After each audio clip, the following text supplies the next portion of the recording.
Bonsoir, bienvenue à Atelier Librairie, le livre voyageur, animé par Fabienne Roch et moi-même, Bruno Lalonde. Nous sommes à Montréal le 19 février 2021 et je poursuis la lecture du journal de Léon Werth, écrit de 1940 à 1944. Et j'en ai lu plusieurs passages hier soir. Je vais poursuivre donc. Je pensais conclure, mais la libération est toute proche. C'est un fort volume, 700 pages. Et dans les passages que j'ai relevés, il est évidemment question du maréchal Pétain. Maréchal qui est toujours écrit avec un M minuscule, témoignant par là du mépris profond et sans appel qu'éprouvait Léon Werth à l'égard de ce personnage historique. J'ai relevé quelques-unes de ces saillies que je vais partager avec vous. Il est question des mémoires d'Argenson, de Saint-Simon, dont on peut pressentir d'une certaine manière qu'il a un impact sur son écriture, car il le goûte fort Saint-Simon. Par contre, il s'interroge si cette guerre-là interminable, si la guerre dans laquelle il est tenu captif, non pas captif en prison, mais immobilisé, à l'écart, loin de sa compagne, Suzanne, qui lui rend tout de même visite de temps à autre. Ici, je n'ai pas très bien compris les allers-retours qu'elle faisait et pourquoi elle n'était pas tout le temps avec lui. Bon. Alors, il est question des mémoires d'Argenson, les mémoires de Saint-Simon, de Bernanos, de Flaubert, la correspondance de Flaubert, Victor Hugo, Les Misérables qu'il découvre alors, et tout ça intercalé par des dépêches de journaux, des nouvelles de la radio, son ami Lucien Febvre, l'historien, qui lui rend visite de temps à autre. Et ça aussi, j'ai mal saisi comment Lucien Febvre pouvait se promener, pouvait aller d'une zone occupée à une autre. Alors, évidemment, c'est la troisième vidéo que je consacre à ce livre. Je juge que c'est très important. Quant à aujourd'hui, pour rester sur le front pandémique, parce que c'est de ça dont il est question, d'une certaine manière. Cette pandémie est une occupation des esprits, une occupation, elle mobilise le corps médical, comme vous le savez, elle mobilise l'attention des journalistes. Et aujourd'hui, il est arrivé quelque chose, à mon sens, qui est peut-être peut-être pas un point de basculement, mais assurément quelque chose de fort inquiétant. Une jeune comédienne de 28 ans est décédée, fille de comédiens connus. Elle est décédée faute d'avoir subi une intervention chirurgicale qui lui aurait sauvé la vie. Elle est victime donc de ce qu'ils appellent, ce langage bureaucratique, le délestage.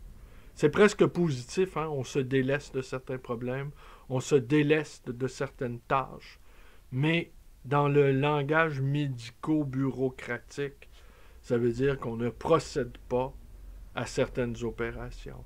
Et le nombre de gens dont l'état s'aggrave, faute d'être soignés, le nombre de gens qui meurent, hein, comme cette jeune femme de 28 ans.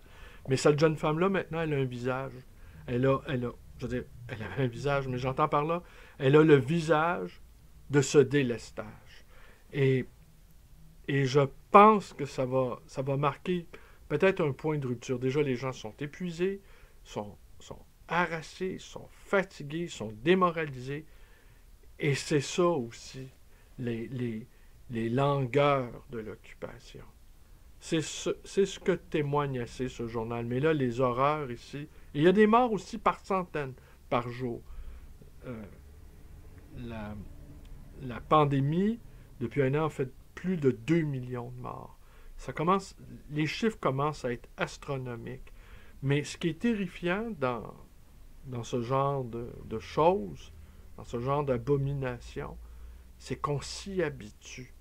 On s'y habitue. D'ailleurs, il en fait part, Léon Verte, dans ce journal. Il en fait part de cette espèce d'arithmétique qui finit par ne plus dire grand-chose. Une sorte d'insensibilisation qui commence à se faire. Une insensibilisation qui commence à mordre les chairs, qui tétanise l'esprit.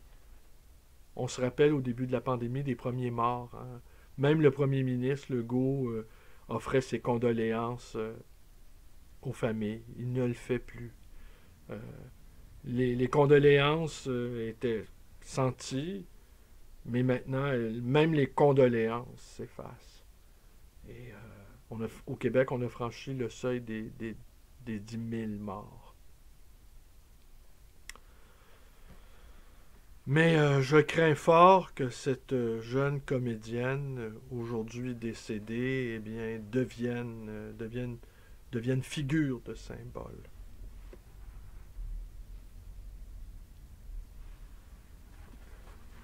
Alors, 8 mars 1942. Bourgeoisie peureuse, étriquée, illettrés, techniciens barbares de la médecine ou du droit. Les industriels sont répugnants de philanthropie dans la trouille. Ils ne portent plus de jugement sommaire sur les livres. Ils ont transféré leur culture. Leur culture, c'est maintenant la peinture. Un tableau se voit plus vite qu'un livre n'est lu, et il y a une échelle des prix. L'art est une superstructure de la cotation. Bon, on se rappelle, hein, on se rappelle, Verte était ami avec Vlaminck, était ami avec Derain. Il leur a consacré des livres. C'est un amoureux de peinture, mais il déchante pas mal, parce que comme vous l'avez entendu hier, et comme vous allez encore l'entendre dans quelques minutes, ils ont été bien reçus, ces peintres-là, par le régime hitlérien. Vichy crée une commission d'écrivains. En font partie messieurs Paul Chac, Roland d'Orgelès, Georges Duhamel, Paul Valéry, Jean Vigneault, etc.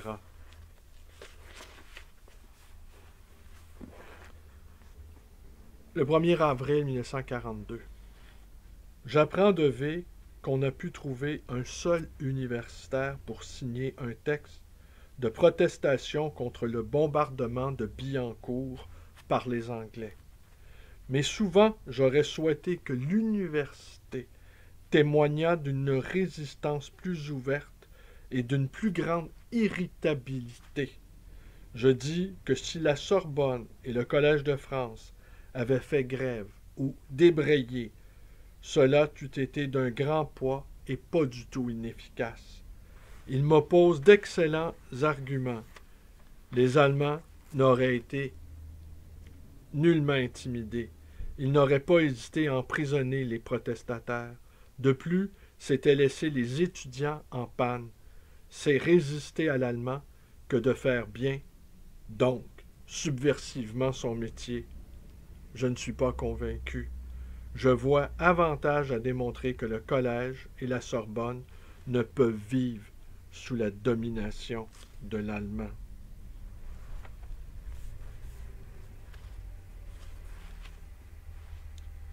Je vous disais que, il avait lu intégralement les mémoires de Saint-Simon. Je n'en cite ici qu'un seul passage. Ceci que je n'ai pas annoté, mais que je pense qu'il est quand même de certain intérêt. D, auteur de livres remarquables sur les mœurs françaises à la fin du XVIIIe siècle, est un esprit délicat, mais nourrit seulement des livres. Ses antennes ne sont pas orientées vers le présent. Il n'est pas livresque. En ce sens qu'il ne tire pas des livres une substance livresque, mais il ne tire rien que des livres. Je le vois encore sur le quai de gare quelques jours après la déclaration de guerre. On lui demandait quels étaient ses projets. Il répondit, il a une très belle bibliothèque, « Quoi qu'il arrive, je ne quitterai jamais mes livres. » Alors, je vous disais que Saint-Simon avait occupé une place importante. D'ailleurs, il a lu ses mémoires au complet en 25 volumes. Je ne sais de quelle édition dont il est question, mais dans l'édition que possédait Léon Verte, il y avait 25 volumes. Je ne sais combien durera mon exil et ma séparation du monde qui me tient à l'écart de tout. J'attrape des faits secs et crus à travers les fentes des portes et j'en demeure là en pétillant. Alors ça, c'est Saint-Simon, une lettre qu'il a envoyée au duc d'Orléans dans le tome 24, page 486. Toujours le même jour, le 14 mai. Message du pape. Il souhaite je le cite, une paix honorable de justice et de modération. Mais la modération n'exclut-elle pas la justice? Et ceci ne me paraît pas très respectable. À peine prononce-t-on le mot de paix que l'on risque de heurter l'une ou l'autre partie. Verte de conclure, je ne puis m'accommoder de cette peur de heurter.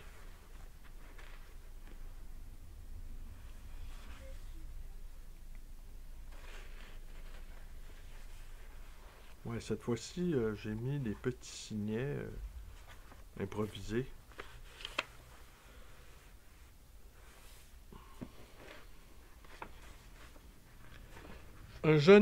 Le 13 juillet 42, toujours, un jeune ingénieur est arrêté à Buxy, près Châlons, comme il tentait de passer en zone non occupée. Vous devez trouver que je fais un drôle de métier, lui dit l'Allemand qui le conduit en prison. Et cet Allemand est pour lui plein de prévenance, lui permet d'acheter du pain dans une boulangerie, mais ce même Allemand, dès que d'autres Allemands s'approchent, se montre dur et grossier. Un prisonnier rapatrié m'a rapporté un témoignage analogue. On croirait que l'Allemand est l'homme de Rousseau, que la société corrompt.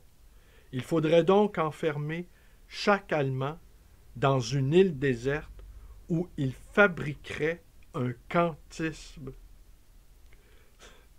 Cette saillie-là, elle est extraordinaire. Il faudrait donc enfermer chaque Allemand dans une île déserte où il fabriquerait un kantisme. Fabriquer des kantismes. La formule est excellente. 18 juillet 1942. Je me satisfais difficilement de l'ignoble pur. Je cherche à la cruauté hitlérienne l'excuse des puissantes convictions du délire. Je lui cherche, écartant de mon mieux les facilités du paradoxe littéraire, une sorte de puissance criminelle, de fureur démente, de monodéisme bestial. Je crois découvrir en la persévérance de cette fureur une sorte de grandeur pathologique. Pas même, paraît-il. Hitler n'a rien inventé, me dit Fèvre. Les Allemands sont incapables de nouveautés politiques. Ainsi, depuis le XIIe siècle, l'antisémitisme est, dès qu'ils sont en difficulté, le recours, la diversion classique.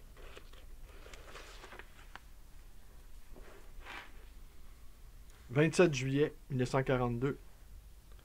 Depuis ma 30e année, j'avais lu peu, très peu. La lecture ne faisait pas partie de mes manies. Je reprenais quelquefois Pascal. Je ne me souviens pas d'un livre contemporain qui, depuis ma 30e année, m'ait touché dans mes profondeurs.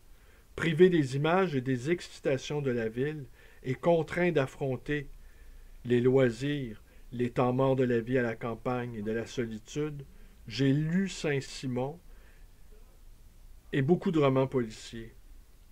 Mais je ne veux pas me vanter, je n'ai pas lu beaucoup de romans policiers. Je me suis transformé en homme liseur. Cela me fait un drôle d'effet. Je ne me reconnais pas. Je ne rejette pas immédiatement un livre mécaniquement fabriqué. J'ai un peu honte. Je me vois semblable à ces clients de la buvette pour qui l'acte de boire est indépendant de ce qu'ils boivent. L'essentiel est de boire. Vin, bière, vermouth, limonade ou soda. J'ai essayé une fois du soda. Cela sent le vétiver et la malle à fourrure. Ce qui m'étonne le plus, c'est que j'ai intercalé dans ces notes au jour le jour quelques citations. Pour peu que je persévère dans cette habitude de lire, je citerai dans la conversation. Hier encore, une citation m'apparaissait comme une impolitesse, presque comme une impudeur. Citer, c'est faire présent d'un cadeau qu'on a reçu. C'est donner un sac de bonbons qu'on vous a donné. C'est envoyer un ambassadeur et ne pas se déranger soi-même. Excellent, ça aussi.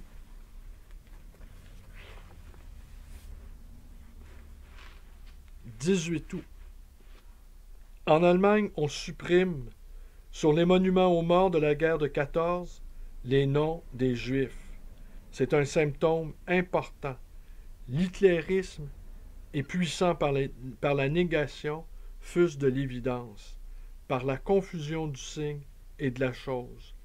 Il n'y a pas de Juifs morts à la guerre si on décide qu'il n'y en a pas. Le mensonge et la vérité se valent, ou plutôt, il n'y a ni vrai ni faux. Ainsi, dans sa pauvre sphère, Maurras était un précurseur quand il inventa le faux patriotique.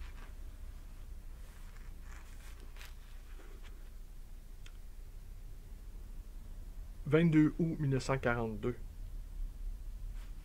Ici, c'est une citation et je n'arrive pas à voir de quel texte elle est tirée, mais elle me plaît bien, donc je vous la transmets. Je m'attendais, me disait, il y a quelques années, le Barnum d'une troupe de cirque. Je m'attendais, quand je suis venu pour la première fois à Paris, à voir sur toutes les places publiques des statues des grands hommes de la Révolution. Je n'ai vu que celle de Danton. Verte commente. Cette parole est plus grosse de sens qu'il n'y paraît.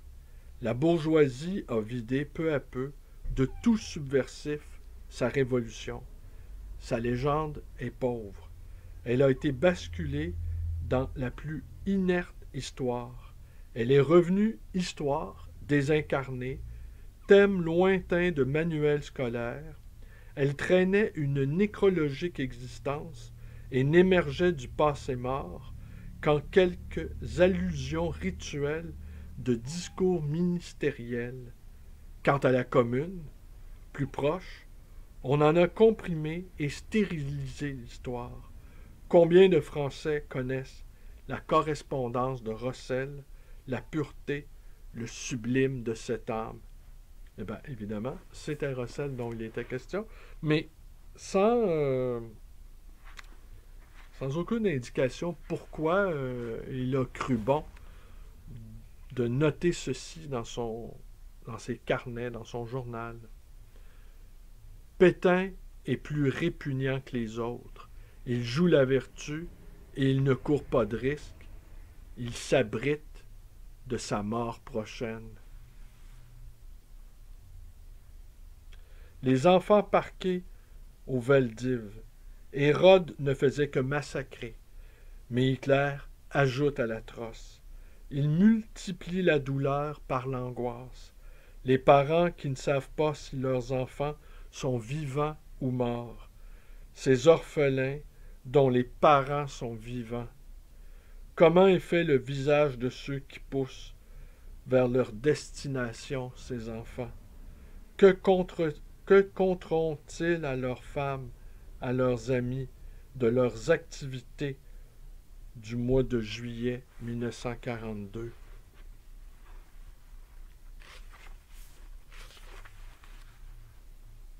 J'ai parcouru, oui, la date, pardon, le 9 septembre 42. J'ai parcouru Maria Chapdelaine de Louis Aymon, qui fut, vers 1920, je crois, un grand succès de librairie. Cette blancheur, cette pureté, ce lyrisme champêtre, c'est déjà Pétain. Reçu, toujours le même jour, reçu une lettre de Jeanne M. Elle veut la paix. Elle ne peut plus tolérer le massacre, le crime. Je suis irrité par cette sainteté qui chasse l'événement, qui se développe métaphysiquement. Elle s'est fabriquée une île déserte, peuplée de principes. Elle est sans communication avec le continent. Faut dire, hein? Elle s'est fabriquée une île déserte, peuplée de principes.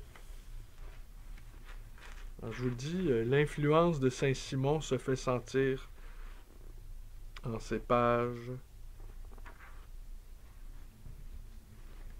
26 septembre. 2 titres en première page du journal. Combat opiniâtre de maison à maison dans Stalingrad. Et Maurice Chevalier croit à un retour au musical vers le genre robuste.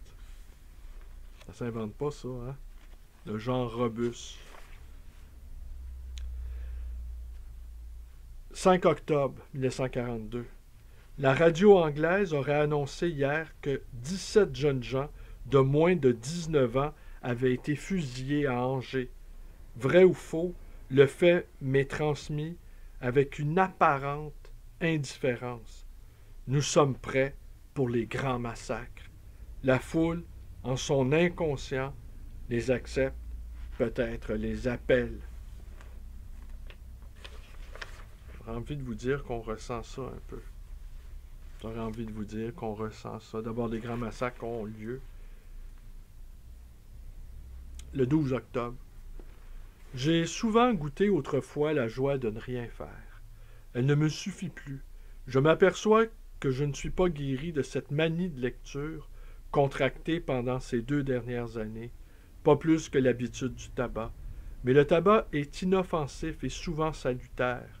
Il aide à vivre, au lieu que la lecture, si on y prend garde, préserve de vivre. Elle isole.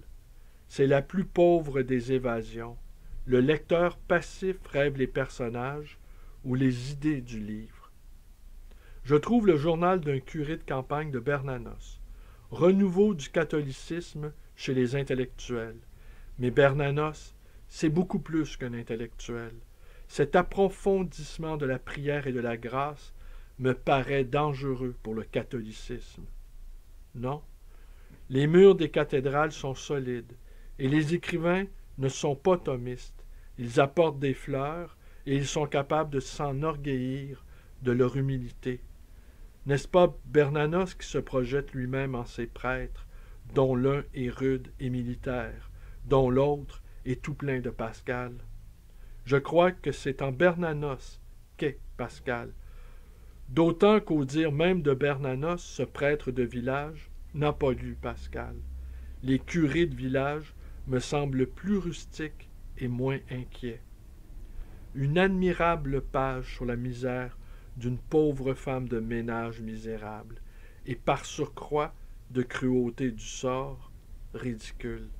Cette misère me paraît intolérable. Tant que pareille misère sera possible, j'en serai responsable.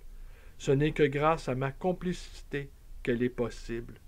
Je me sens coupable. Cela me conduit à des pensées plus simples, moins orgueilleuses que les pensées humbles du chrétien qui, au milieu des cataclysmes, approfondit son état de grâce et sa prière. Cela me conduit à un refus pur et simple du mal, sans refuge pour mon consentement. Je ne puis me délivrer en Dieu d'aucune responsabilité.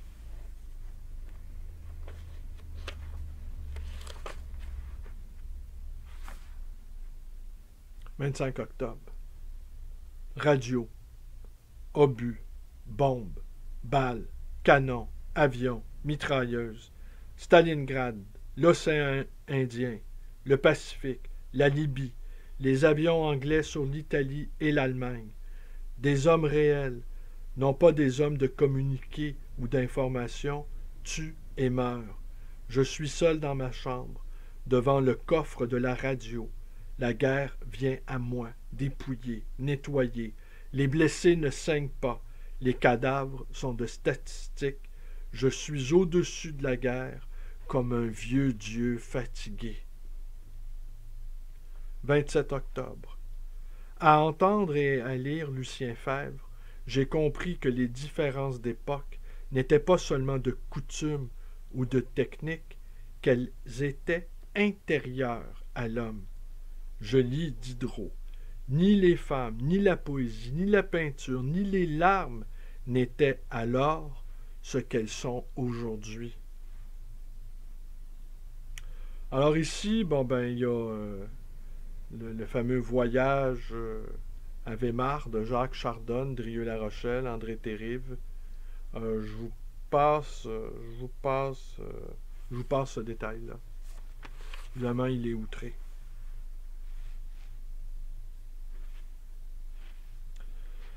L'un des bouchers du bourg me communique 2 brochures d'une trentaine... Oui, la date, le 28 octobre. L'un des bouchers du bourg me communique 2 brochures d'une trentaine de pages. Cahier du témoignage chrétien. Les brochures clandestines sont d'une remarquable netteté. Elles confrontent l'hitlérisme, le racisme, non seulement avec les principes du christianisme, mais encore avec les données de l'histoire et de l'ethnologie. Tout cela est courageux, parce que les conclusions sont impératives, ne laissent point de refuge à la lâcheté ou aux vagues. Un souffle évangélique passe par là. La tolérance se dépouille de sa poussière, prend valeur de choc. Ce qui, j'ouvre les guillemets, ce qui au fond rend le christianisme intolérable à Hitler, c'est son respect de l'homme, c'est sa théorie imbécile d'origine juive qui proclame l'égalité des hommes. C'est là un péché commun à l'Église, à la franc-maçonnerie, au libéralisme et au marxisme, et c'est un péché irrémissible pour le racisme. Fin des guillemets. Jamais l'Église n'avait autant accordé à la maçonnerie et au marxisme. J'ai quelque peine à imaginer un monde catholico-marxiste, mais cet accord provisoire pourrait servir peut-être à la liquidation de l'hitlérisme. Le fanatisme hystérique de Hitler apparaît en ces cahiers. Les textes cités sont étonnants, quasi invraisemblables. Je n'avais su voir en Hitler que le placier congédié, le bavard à la gabardine. Le cinéma ne m'avait révélé que sa répugnante vulgarité, et je tenais pour négligeable sa doctrine, sous l'absurde prétexte qu'elle était absurde.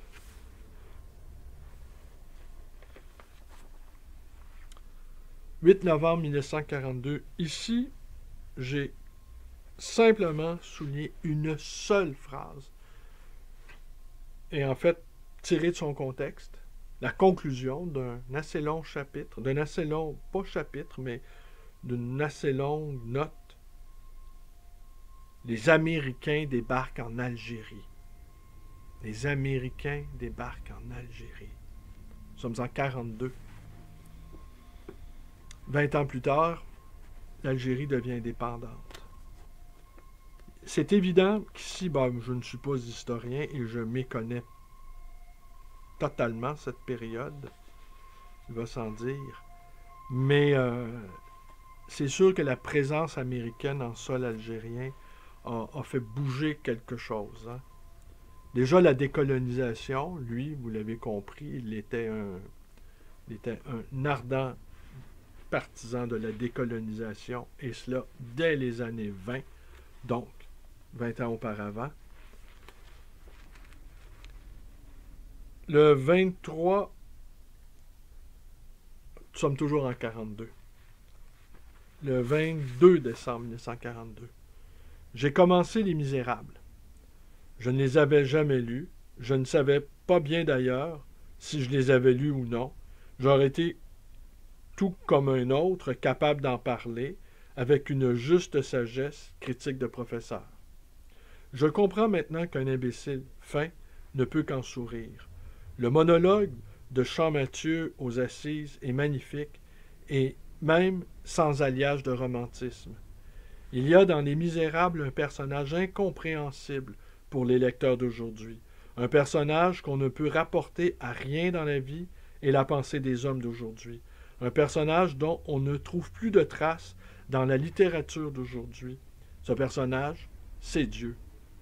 Un Dieu qui est le Dieu de Hugo et qu'on retrouve dans les romans populaires de l'époque, qui fut formé peut-être de la Bible et du déisme du 18e siècle, et, pour parler le langage d'un personnage de Hugo, libertin provincial, le Dieu de l'hypothèse Jéhovah. Les romans d'aujourd'hui, beaucoup de romans d'aujourd'hui, sont pleins de catholicisme et de péché. Mais le Dieu créateur, le Dieu conciliateur des abîmes et des nus, le Dieu immense et philosophe a disparu.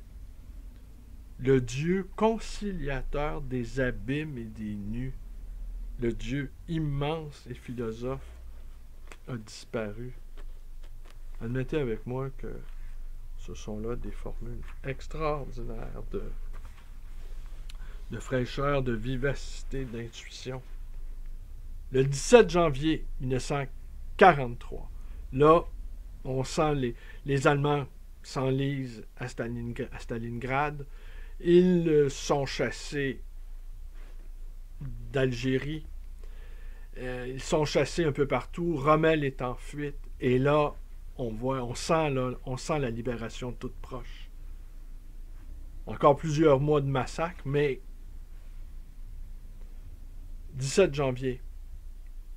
De Gaulle n'est pas terrorisé par le communisme. De Gaulle n'aura pas sa légende à la Pétain, mais il sera promu grand homme. Si on l'a vu, plus on avance, il était gaulliste dès le départ. Il lui trouve entre autres cette qualité: De Gaulle ne crie pas.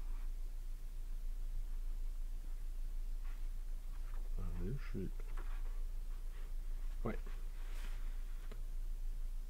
5 février 1943. De Gaulle a parlé ce matin à propos de la bataille de Stalingrad. J'ouvre les guillemets. La fureur du désespoir, a-t-il dit. Belle expression littéraire, n'est pas une réalité guerrière. L'heure viendra de l'insurrection nationale, la France aura le dernier mot. Pourquoi la légende de Gaulle ne s'épanouit-elle pas? Manquerait-il à De Gaulle quelque chose qui est commun à Napoléon et au général Boulanger?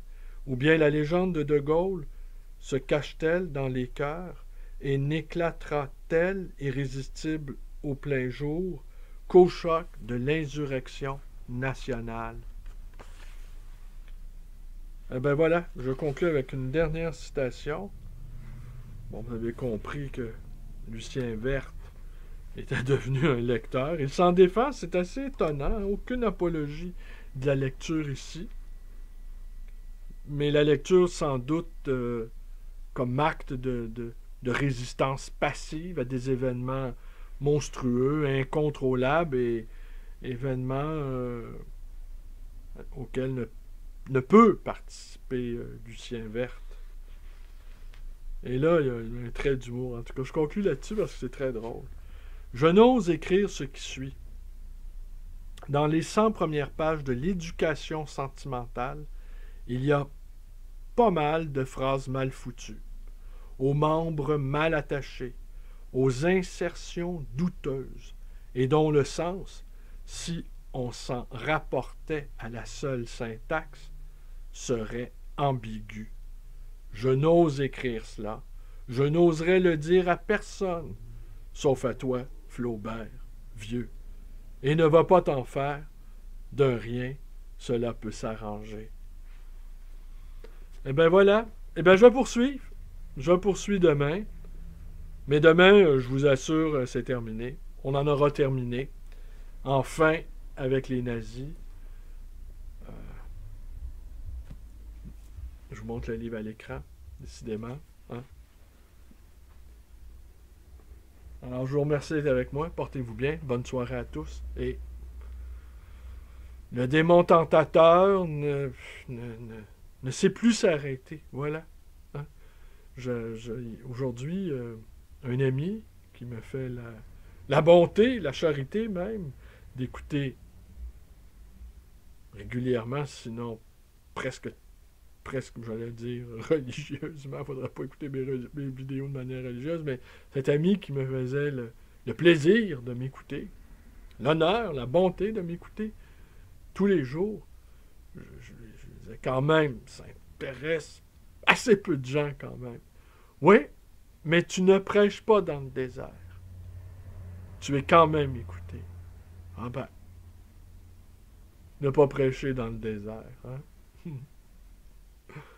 Ouais. Allez, merci, bonne soirée à tous.